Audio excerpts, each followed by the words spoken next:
Mi esposa dijo: cambio de planes, no irás a la fiesta de tu hija, no me importa que la hayas pagado, ella tampoco te quiere ahí, así que yo les di una lección a las dos. Me llamo Mateo y tengo 43 años. Llevo trabajando como carpintero desde los 19, así que prácticamente toda mi vida adulta la he pasado entre madera, herramientas y polvo. No soy empresario ni tengo estudios universitarios, lo que se lo aprendí en casa, de mi padre, que también dedicó su vida a este oficio. Él siempre me repetía algo que se me quedó muy grabado: si vas a hacer algo con tus manos, hazlo bien, porque en cada pieza queda tu nombre. Yo me tomé eso muy en serio. Gracias a ese principio he podido ganarme la vida durante más de 2 décadas. Trabajo en un taller pequeño que tengo detrás de mi casa. No es nada del otro mundo, la verdad. Es una construcción sencilla, con techo de lámina y paredes de bloc. Tengo un banco de trabajo ya bastante viejo y varias herramientas que he ido comprando poco a poco, conforme he podido. Entre ellas hay algunas sierras, una cepilladora, un taladro de columna y muchas herramientas manuales. No hay lujos, pero tengo lo necesario para hacer bien mi trabajo. Me dedico a fabricar muebles sencillos: mesas, sillas, repisas, cajoneras. A veces también hago trabajos por encargo cuando alguien quiere algo más específico. Los fines de semana suelo vender en un tianguis y de ahí sale una buena parte de mis ingresos. Además, de vez en cuando, un par de pequeñas empresas de la zona me compran muebles para oficinas o cafeterías. No es un negocio grande, pero sí lo suficiente para sacar adelante a mi familia.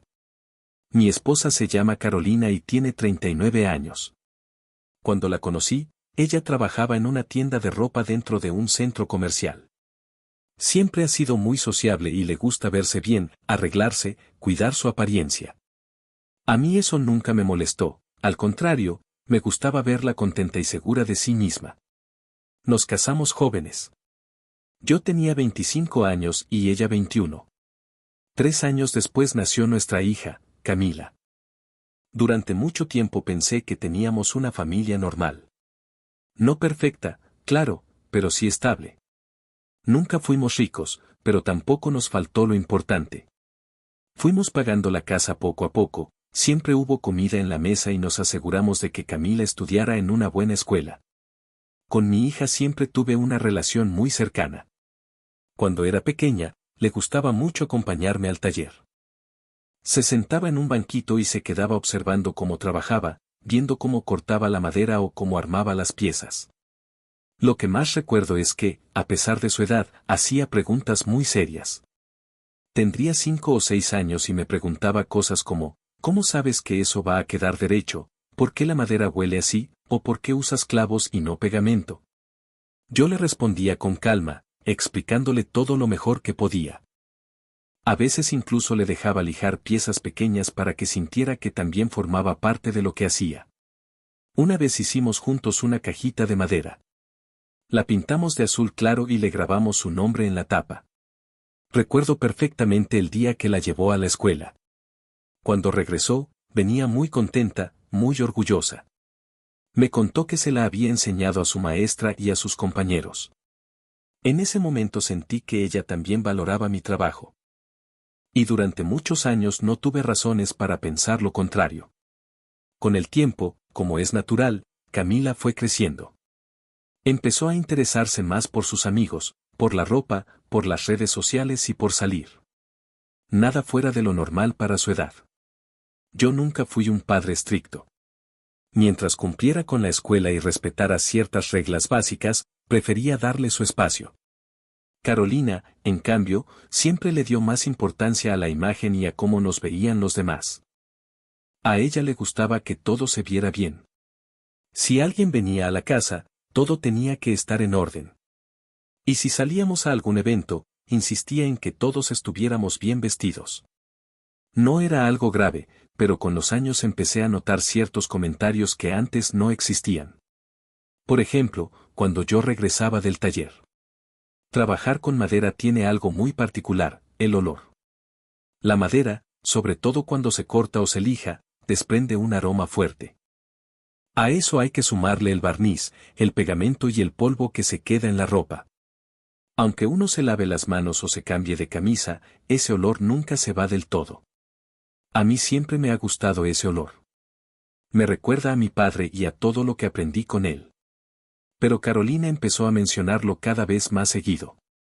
A veces me decía, deberías cambiarte antes de entrar a la casa, traes mucho polvo o tu ropa huele demasiado a madera. Al principio no le di importancia. Pensé que simplemente quería mantener la casa limpia. Así que empecé a dejar la ropa de trabajo en el taller y entrar con otra camiseta. Creí que con eso sería suficiente, pero con el tiempo me di cuenta de que había algo más. Cuando teníamos reuniones familiares o salíamos con conocidos de Carolina, ella insistía en que me arreglara mejor. No solo que me quitara la ropa de trabajo, sino que usara camisas más formales, zapatos en lugar de botas, ese tipo de cosas. Tampoco lo tomé a mal. Entiendo que cada persona tiene su manera de ver las cosas. Pero los comentarios se volvieron más claros cuando Camila entró a la secundaria. Un día, cuando ella tenía unos 13 años, escuché una conversación entre ella y su mamá en la cocina. No era una discusión, más bien estaban platicando tranquilamente. Camila contaba cosas sobre sus compañeros de clase. Dijo que el papá de una amiga era médico y que otro era dueño de un restaurante. Entonces Carolina respondió algo que se me quedó muy presente: cada familia tiene lo suyo. Lo importante es salir adelante. No sonaba mal, pero después añadió, tu papá trabaja mucho, aunque su trabajo sea diferente. No sé si se dio cuenta de que yo estaba cerca, pero esa palabra diferente se me quedó dando vueltas en la cabeza. No dije nada en ese momento. Pero tampoco era la primera vez que sentía que mi trabajo empezaba a verse como algo menor dentro de mi propia casa. Aún así, lo dejé pasar. El tiempo siguió avanzando y Camila cumplió 15 años. En nuestro país, esa edad puede convertirse en una celebración muy grande si la familia decide hacerlo así. Vestido elegante, salón, música, comida, decoración, fotos, todo un evento. Camila empezó a hablar de su fiesta desde que tenía 13. Veía videos en internet, me enseñaba ideas de vestidos, hablaba de salones y decoraciones. Yo, al principio, imaginaba algo sencillo, una reunión con familia y algunos amigos. Pero poco a poco todo fue creciendo. Un salón más grande. Un vestido especial. Música en vivo. Fotógrafo profesional. Carolina también se emocionó mucho con la idea. Decía que era un momento único para su hija y que había que hacerlo bien. Mientras ellas hablaban de todo eso, yo escuchaba en silencio, y al mismo tiempo hacía cuentas en mi cabeza. Sabía perfectamente que no iba a ser barato. Pero también entendía algo importante: para una chica de 15 años, ese día puede significar mucho. Al final tomé una decisión clara. Durante casi 2 años me propuse ahorrar con una disciplina que nunca antes había tenido. Empecé a aceptar más trabajos de lo normal, pedidos grandes para oficinas, muebles hechos a medida y muchas horas extra en el taller. También comencé a ir más días al tianguis. Hubo semanas en las que prácticamente no descansé, trabajando 6 o incluso 7 días seguidos. Nadie me obligaba a hacerlo. Lo hacía porque quería. Quería que mi hija tuviera esa fiesta con la que tanto soñaba. Cada vez que veía cómo crecía el dinero que estaba guardando exclusivamente para ese evento, sentía que todo el esfuerzo tenía sentido. Con el tiempo, empezamos a cubrir los gastos. Primero apartamos el salón, luego pagamos el vestido. Después vinieron el fotógrafo, la comida, la música y la decoración.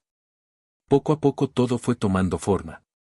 Cuando faltaban un par de meses para la fiesta, casi todo estaba liquidado. Camila se veía contenta. Pasaba horas mirándose con su vestido, probando peinados, imaginando su entrada al salón junto a sus amigas. Hasta ese punto, yo pensaba que todo marchaba bien. Pero unas semanas antes del evento, algo empezó a cambiar en su forma de comportarse conmigo. No eran peleas ni discusiones abiertas.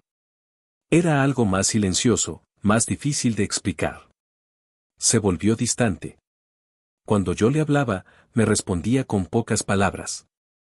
Si estaba con sus amigas y yo aparecía, la conversación cambiaba de inmediato.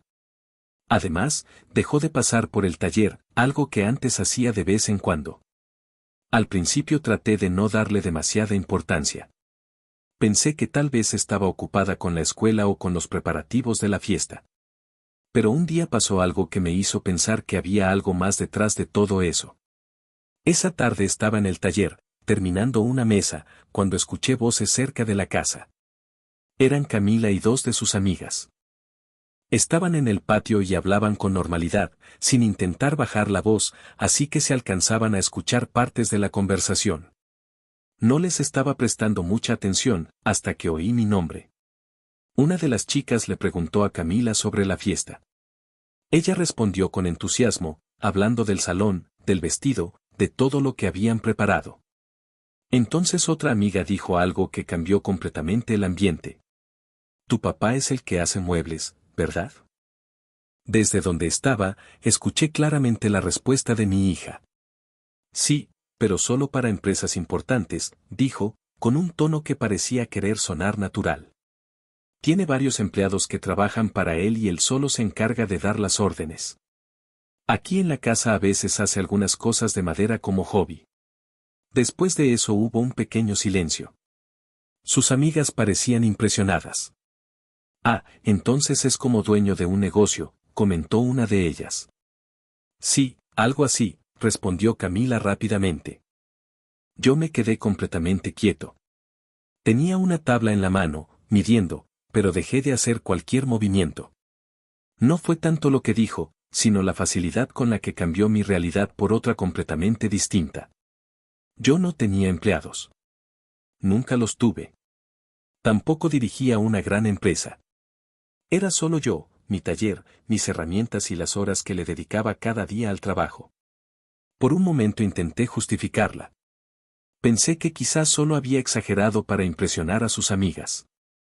Al final, los adolescentes a veces hacen eso, inflan la realidad para encajar mejor. Pero aún así, algo dentro de mí no se sintió bien. Esa incomodidad me acompañó el resto del día. Esa noche, después de cenar, decidí hablar con Carolina. No lo hice molesto ni a la defensiva. Solo quería entender qué estaba pasando. Camila estaba en su habitación, hablando por teléfono, así que Carolina y yo nos quedamos solos en la cocina. Hoy escuché algo curioso, le dije mientras me servía un vaso de agua. Ella me miró sin cambiar mucho su expresión. ¿Qué cosa? Camila estaba hablando con sus amigas. Una de ellas le preguntó a qué me dedico. Carolina no respondió, pero levantó ligeramente las cejas, como si ya sospechara por dónde iba la conversación. Y ella les dijo que tengo una empresa de muebles, que tengo empleados, y que lo que hago aquí en casa es más bien un hobby. Se hizo un pequeño silencio. Yo esperaba que Carolina se riera, o que dijera que eran cosas de adolescentes. Pero no fue así. Solo soltó un suspiro. Y ese suspiro me dijo mucho antes de que hablara. Mateo, dijo al final. No creo que debas tomarte eso tan en serio. No me lo estoy tomando mal, respondí. Solo me llamó la atención. Ella apoyó los codos sobre la mesa. Camila está en una etapa complicada, explicó. Sus amigas tienen padres con trabajos diferentes, algunos tienen empresas, otros profesiones más visibles. Esa palabra se me quedó sonando, visibles. No dije nada, así que ella continuó. No es raro que quiera presentar las cosas de otra manera. La miré y le pregunté con calma. ¿De otra manera, o de una forma falsa? Carolina tardó unos segundos en responder. Solo está tratando de encajar, dijo finalmente. Esa palabra también se me quedó dando vueltas. Encajar. Nunca me había planteado que mi hija sintiera la necesidad de cambiar quién era su padre para poder sentirse parte de su grupo. No entiendo por qué, dije. Siempre hemos sido honestos con lo que hacemos. Carolina no respondió de inmediato. Se quedó mirando la mesa unos segundos, como pensando bien lo que iba a decir. Cuando habló, su tono fue más directo. Porque no es lo mismo decir que tu papá es dueño de una empresa, que decir que es carpintero. Esa frase cayó pesado en el ambiente. La miré sin saber muy bien qué responder. ¿Y qué tiene de malo ser carpintero? Pregunté al final. No dije que tenga algo malo, contestó. Solo que, socialmente, las cosas funcionan de cierta manera. Esa respuesta me dejó un mal sabor de boca. Pero lo que vino después fue peor. Carolina se levantó, caminó hacia el fregadero y, como si nada, soltó otro comentario. De hecho, hay algo de lo que quería hablar contigo. ¿Sobre qué? Pregunté. Se giró hacia mí. Sobre la fiesta. Algo en su expresión me hizo sentir incómodo.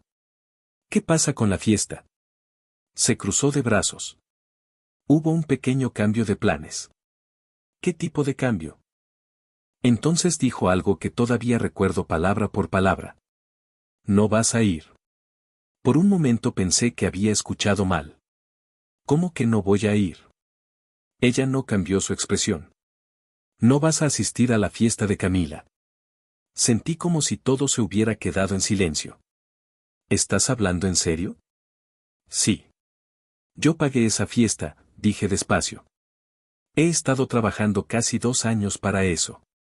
Lo sabemos, respondió con una frialdad que no le había escuchado antes. Entonces no entiendo, le dije.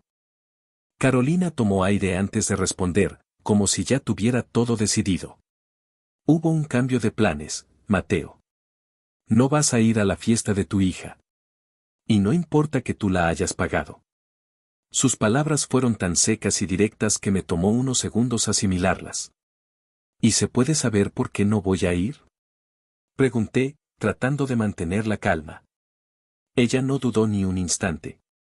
Porque Camila no quiere que estés ahí. Esa frase me golpeó más fuerte que todo lo anterior. ¿Ella dijo eso? Sí. Quiero escucharlo de su boca. Carolina simplemente se encogió de hombros.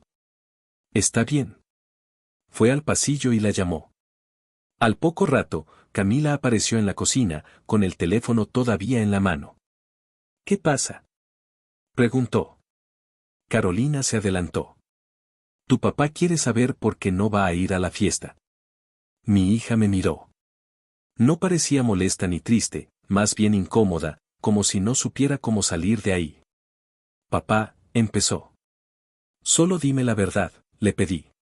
Se quedó callada unos segundos antes de hablar. No quiero que estés ahí. Sentí como algo se me apretaba en el pecho. ¿Por qué? Tardó un poco en responder, pero al final lo dijo. Porque, me da pena. Lo dijo en voz baja, casi como un susurro. No fue agresiva, pero no hacía falta. Con eso bastó. ¿Pena de qué? Evitó mirarme directamente. De que la gente sepa que eres carpintero. Las palabras fueron claras, sin rodeos. No quiero que mis amigos lo sepan, añadió. Pensé que si no ibas, nadie iba a preguntar mucho. Me quedé en silencio. Entonces Carolina intervino. No es nada personal, dijo. Solo queremos evitar situaciones incómodas. Las miré a las dos. A mi esposa. A mi hija. Las dos esperando que yo aceptara eso como si fuera algo razonable. Esa noche no dije nada más. Me levanté de la mesa y me fui al taller. Pasé horas ahí, sin hacer nada productivo. Solo sentado, pensando. Pensando en todos esos años de trabajo. En cada mueble, en cada jornada larga, en cada fin de semana en el tianguis. Pensando en la fiesta que había pagado con todo ese esfuerzo. Y, sobre todo, pensando en que mi propia hija sentía vergüenza de mí. 3 días antes de la fiesta tomé una decisión. Esa mañana cargué varias herramientas en la camioneta, algunas sierras, cajas de clavos, lijadoras y madera. No me llevé todo, solo lo necesario para poder trabajar.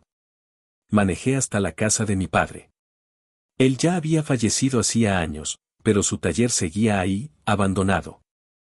Abrí el lugar, quité un poco el polvo y acomodé mis cosas. Esa noche no regresé a casa. Dormí ahí mismo, en una cama vieja que aún quedaba en el lugar. Al día siguiente, mi teléfono no dejó de sonar. Era Carolina. Después de varias llamadas, decidí contestar. ¿Dónde estás?, preguntó. En el taller de mi padre. Hubo un breve silencio.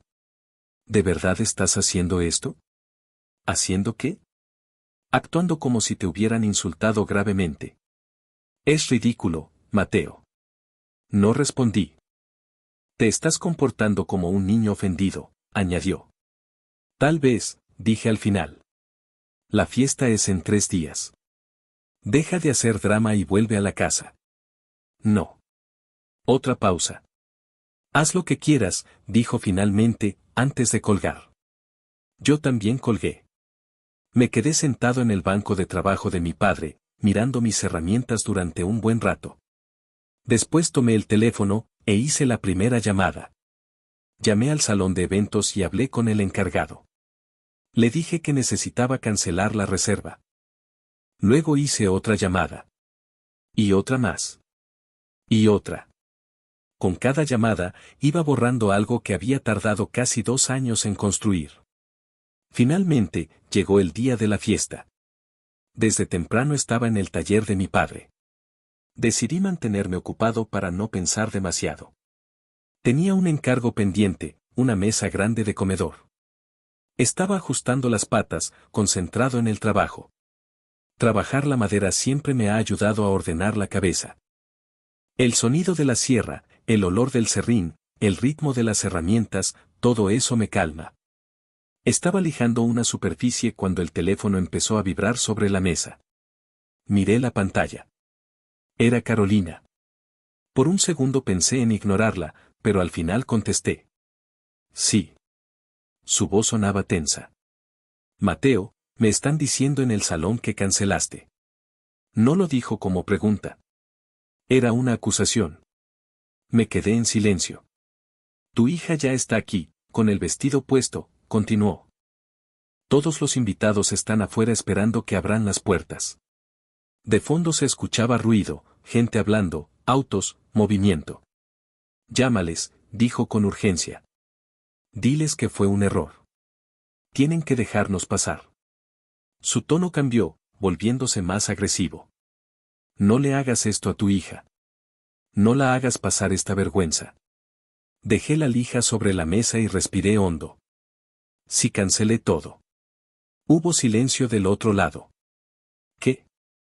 Cancelé el salón, respondí con calma. ¿Y todo lo demás? Tardó unos segundos en reaccionar. Mateo, ¿de qué estás hablando? Aunque los dejaran entrar, seguí, el salón estaría vacío. Cancelé absolutamente todo. Su reacción fue inmediata. ¿Estás loco? Podía escuchar su respiración acelerada. ¿Cómo se te ocurre hacer algo así? Luego alzó la voz. ¿De verdad eres tan inmaduro? No respondí. Tu hija está llorando, añadió. Escuché movimiento al otro lado. Habla con él, dijo. Un instante después, la voz de Camila entró en la llamada. Estaba llorando. ¿Por qué me haces esto?, dijo con la voz quebrada. Es el día más importante de mi vida. Respiraba con dificultad. Arruinaste mi vida. Me quedé en silencio unos segundos antes de responder. Hablé con total calma. ¿Te da vergüenza que sea carpintero? Del otro lado solo se escuchaba su respiración entrecortada. Pero no te da vergüenza el dinero que sale de la carpintería. No levanté la voz en ningún momento. Si quieres una fiesta, vas a tener que trabajar para conseguirla. Se hizo un silencio. Con suerte, continué, podrás hacer algo más pequeño en unos meses. Tomé nuevamente la lija entre mis manos. Por ahora, olvídate de la fiesta. Y antes de terminar, añadí. Y acuérdate de algo, nunca muerdas la mano que te da de comer.